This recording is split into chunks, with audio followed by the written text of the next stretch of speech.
Oh, that's a nightmare. Sometimes people complain that I talk about the Leafs too much, but I never get as many complaints when I'm dunking on them. And the well is just so deep. So for today's episode of Steve's Dangits, we're going to talk about a classic dangit from Toronto Maple Leafs history. And people have been calling for this since the start of the Dangit series. You could have seen this from 197 feet away. Oh yes, we are talking about that goal against Vesa Toskala. Tapped into the corner, now allowed back to the net for Rob Davison, and he clears to the line, but not out. Kept alive by Brian McKay. And it's going to be rattled out and down the ice. This is bouncing into the net!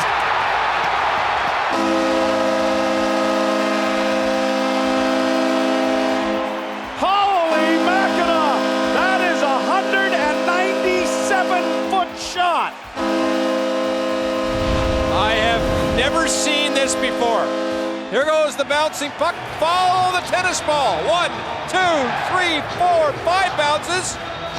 And then right over the glove, and it completely takes a right turn. Man. Vesa, I'm sorry, but you're going to be on every highlight film and show for the next month. You know, it's even worse than I remember. Can we quickly go to something Joe Bowen said? Vesa, I'm sorry, but you're going to be on every highlight film and show for the next month. A month? I'm making this video 12 years later. Okay, let's talk about it. So, the Toronto Maple Leafs season in the 2007-2008 season was, tumultuous? It was odd, to say the least. Just the season before, the Leafs had freshly acquired Andrew Raycroft in that trade. The trade was, of course, 1-for-1. Andrew Raycroft straight up for Tuukka Rask. And a lot of people go, Steve, that trade was 15 years ago. Can you drop it already? And I would love to drop it. Believe me. But Tuukka Rask is still putting up Vezina-nominated, maybe even Vezina-winning seasons, and he has defeated the Leafs in the playoffs 3 times, not to mention one of them was last year! And it is pour salt in the wound if you watch the Bruins broadcast, Andrew Raycroft is commentating! Raycroft is in the booth breaking down the Bruins beating the Leafs on live television with Tuukka Rask in net! And Tuukka Rask almost won the cup last year, and he would have handed the cup straight to John Ferguson Jr. And then they would have pointed into the camera and gone, ha ha, Steve! And dunked my head in the toilet and stolen my lunch money. It's a nightmare! Here's the problem. Andrew Raycroft, coming off of injuries and a rough season in Boston, played 72 games in his first season as a Leafs goalie. And he had an .894 save percentage, which is bad. The problem was the Leafs' backup goalie, J.S. Aubin, had an .876, which is worse. Aubin got into just 20 games that season, you can kind of see why, and Raycroft was ridden like a pony. And for as bad as his save percentage was, he actually set the Leafs record for wins that season with 37. And that stood for a long time until Frederik Andersen came along and beat it himself. And after that season, the Leafs decided, actually, we should dig up. And they made a trade with the San Jose Sharks to acquire Vesa Toskala. Now, I'm not going to allow this to turn into a trade tree video, although that may happen someday, but the trade was as follows. To the San Jose Sharks, the Leafs sent a second-round pick, who turned into Aaron Polishai, a fourth-round pick, who turned into Craig Smith, still in the NHL today,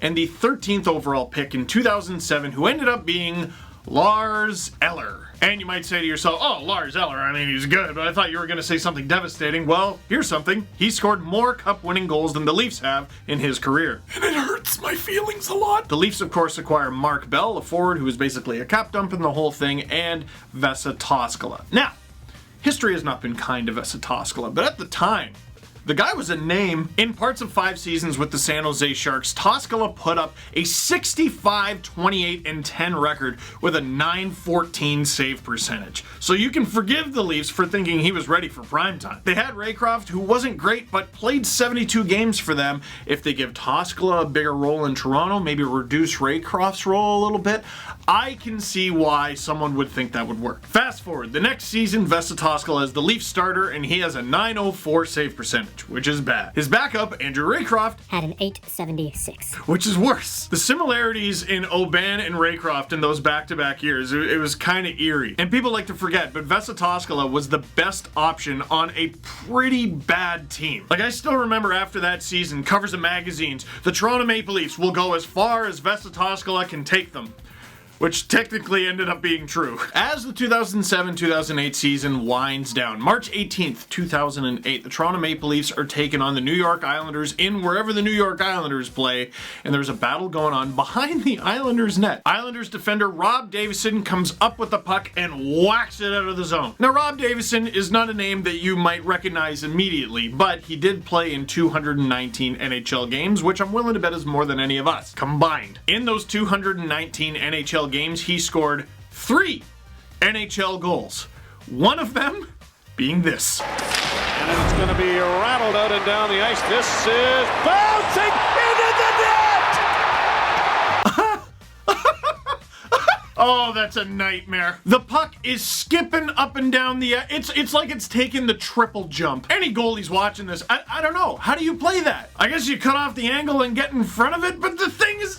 I was surprised to see him go for it with his glove, right? You think you try to get in front of that and just make an awkward chest save. But as bad as that goal is, sometimes I try to put myself in the mind of the professional athletes that I'm talking about, and I go, what would I do? How would I react? Puck bouncing toward me, I have no idea where it's going, and thousands upon thousands of people in attendance and millions on TV, maybe not millions, but a lot of people on TV are watching me and saying, don't screw it up. I'd faint. I would faint. Vesa Toskala did not faint, but he did the next most embarrassing thing, which was allow this 197-foot Rob Davison goal. Fun fact, that was the only goal Rob Davison ever scored as a member of the New York Islanders, and it was the final goal of his NHL career. How's that open wound feeling? A little salt in there? Well, how about a little lemon juice? That was his first and only shorthanded goal, because apparently the Leafs were on the power play. Dude, I love doing these Dang It's videos, because I thought I knew this goal front to back. Turns out I still had a lot to learn. Now, we talked about that being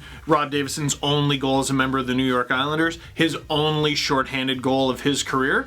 It should be mentioned, Vesa Toskala, that was the only goal he allowed that night. He stopped 27 out of the 28 shots that the New York Islanders put on net.